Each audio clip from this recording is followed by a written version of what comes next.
Mr. Speaker, veterans signing up to serve our country before Canada entered the Afghanistan mission signed up with the understanding that should they become injured during their service, they would be able to rely on a lifetime pension to ensure they and their families would be taken care of by their country. However, the Liberal government of the day changed the rules, and these men and women were sent into combat with no such protections.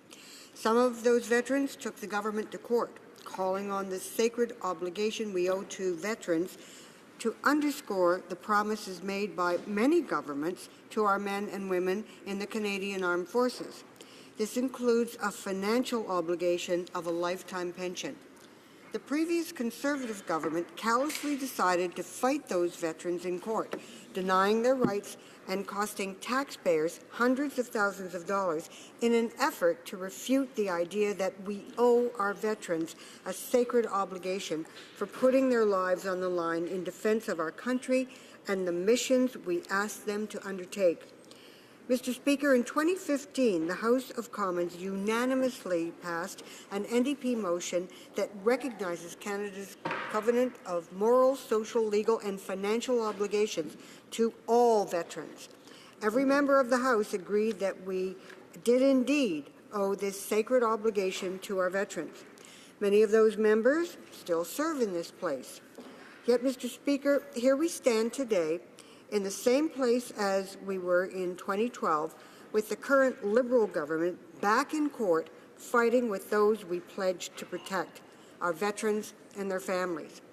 And veterans are begging the government to recognize the sacred obligation they are owed.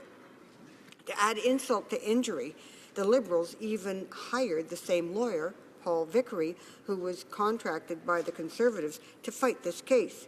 The same lawyer, the same situation, the same lawsuit that Liberals denounced in this House not so long ago.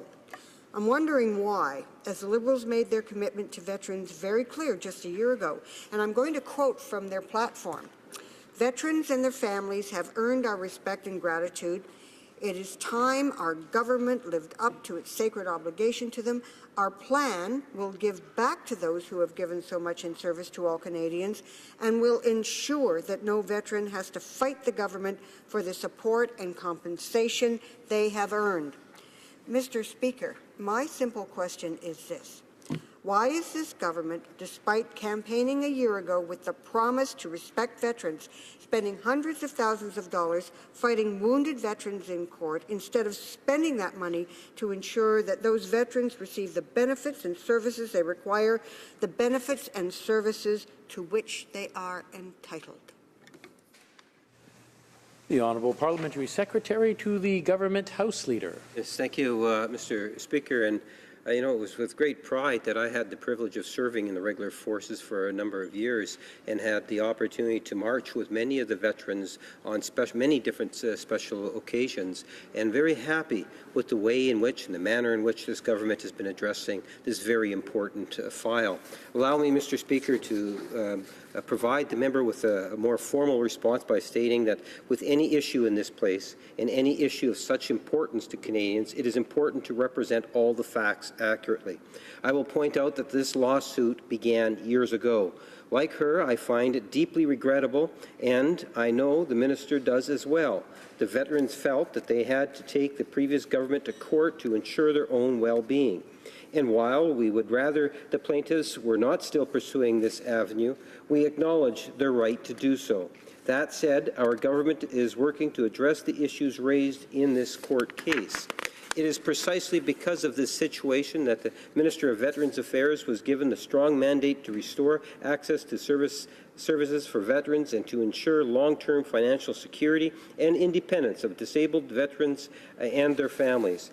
I'd like to point out that the mandate letter addresses most of the concerns laid out in this lawsuit, including the option for a lifelong pension, and we are committed to delivering on that mandate, getting it right in a timely manner, not getting it wrong quickly, Mr. Speaker.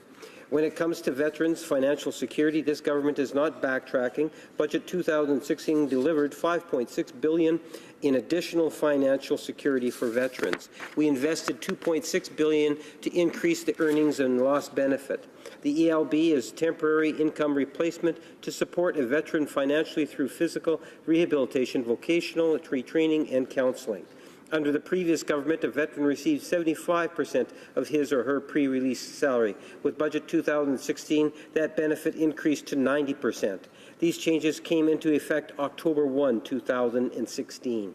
In addition, the permanent impairment allowance was changed to better address veterans' individual needs. Renamed the Career Impact Allowance, it will see each veteran's injury or impairment assessed individually, instead of trying to fit their situation into a predefined category. This will better determine the impact that the impairment might have on a veteran's career advancement opportunities. These changes come into effect next April 1, Mr. Speaker. The third benefit to be improved and enhanced in the Budget 2016 is the Disability Award, a tax-free payment that recognizes the pain and suffering a service-related disability has on one's life. As of April 1, 2017, the maximum disability award payment will rise from $310 to $360,000. Those already receiving a disability award will receive a top backdated to April 1, 2006. We deliberately packaged these improvements together to help veterans and their families get ahead by putting money in their pockets now and ensuring no one falls through the cracks. When military services is prematurely ended, we are determined to do all we can for our courageous men and women in uniform.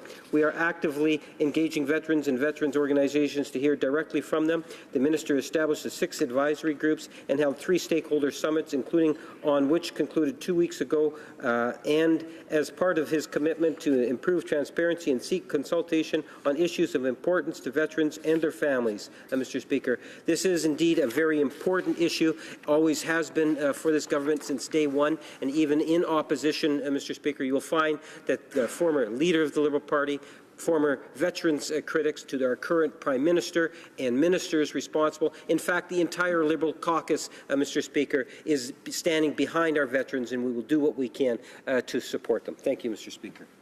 Honourable member for London Fanshawe. Mr. Speaker, we've heard over and over about this minister's mandate letter and the promises that have been made, and we've seen a slow trickle of some of the promises, a slow reopening of some Veterans Affairs offices, some additional money for injured veterans, but nothing of the promised pensions or the significant reforms that are desperately needed. Veterans are falling through the cracks. Those cracks are deep, and our veterans are not getting the help they need. Will this government live up to its sacred obligation to all veterans and ensure that they, no matter when they served, receive the services and benefits that they're entitled to? Will the government support a one veteran, one standard approach and work quickly to make the necessary changes so that no one falls through the cracks? Will it abandon this disgraceful lawsuit? Honourable Parliamentary Secretary. Since he was named to the post last year, the minister has held 3 stakeholder summits to hear directly from veterans, their families, and veterans organizations on this and other important issues, and to work toward the best way to deliver on this aggressive mandate in a way that would work best for them. Veterans want us to get the pension issue right, Mr. Speaker. They told us they want to be consulted and work with us to find a better solution. We are doing just that. Finally, Mr. Speaker, the Minister has been clear as the Prime Minister. Canadian veterans will receive the quality benefits and services to which they are entitled. They will be treated with the care, compassion, and respect their service and sacrifices have earned them, Mr. Speaker. As I indicated, I had the privilege of being able to walk with many veterans in my capacity when I was served in the regular services, and I believe, Mr. Speaker, that this government is on the right track in making sure that our veterans are getting the services that they require and have justifiably deserve. Thank you, Mr. Speaker.